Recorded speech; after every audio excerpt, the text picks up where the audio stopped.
22 April 2025 Pahalgam आतंकवादी आक्रमण वर्षे तलर से कोहभरा समय को एबे भी छाती तले चापी रखी गुमुरी गुमुरी कांदुछंती प्रियदर्शिनी। ठीक वर्षक पूर्व पहलगांव आतंकवादी आक्रमण में प्राण हराइथिले प्रियदर्शिनी स्वामी प्रशांत। प्रशांत मृत्यु रे सारा राज्य स्तब्ध हो गला। आतंकवादी आखि बुझा गोलीमाड़ टली पड़ते प्रशांत। ए दुखद समय प्रशांत पत्नी सहित छुड़ा होता सारा राज्य। सरकार भी प्रतिश्रुतिर पहाड़ अजाड़ी देथिले। एबे वर्षे बीतीगला सरकार घोषणा अनुसार एपर्यंत प्रशांत स्त्री को चाकरी मिली नाही। एथिपाई मुख्यमंत्री और उपमुख्यमंत्री को गुहारि करिसेंती। आज भी सेदिनर घटना मन पड़े प्रियदर्शिनी लोम टांकुरी उठुछि।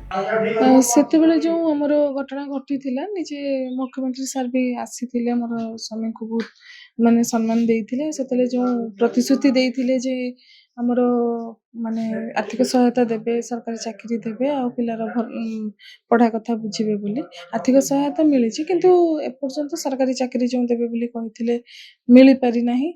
आ पुअर जो पढ़ा कथा बुझे बोली कहिथिले सेटा भी सेमितिका सरकार तरफ किछि मिली पारि नाही। एवं से प्रतिश्रुति देइथिले जे तांको मिसेस को एक सरकारी चाकरी देवा पाई एवं पिला को जे छोट पिलाटे अच्छी मो पुतुरा ताको तार समस्त पढ़ा दायित्व खर्च बहन करने पाई से प्रतिश्रुति दे जाइथिले। किंतु दुखर विषय मोर सान भाई को बहु बारंबार स्थानीय विधायक स्थानीय एमपी कलेक्टर पाखक दौड़ी दौड़ी नयांत होला परे मध्य से कौनसी सुजोग तांको कौनसी फल मिली नाही आज पर्यंत। वर्षे पर भी मिलिलानी सहायता।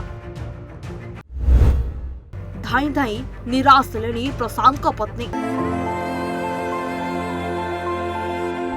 सरकारी चाकरी और पुअर भविष्य गढ़िबा पई सरकार देइतिबा प्रतिश्रुति पाइबा आशारे जिलापाल विधायक और सांसदों ठारू आरंभ करी भुवनेश्वर पर्यंत सबु कार्यालय को दौड़ी दौड़ी निराश होइछंती प्रशांत को परिवार। ए बाबदरे उपमुख्यमंत्री प्रभाती परिडा को पचारिबारु से कहिथिले जे चाकरी पाई प्रयास चलेछि, बहुत जल्दी दियाजिबो। मते लागुची प्रयास अछि मुख्यमंत्री को पाखरे तांकर कंसीडरेशन अछि, बहुत जल्दी तापरे विचार बहुत जल्दी दिया।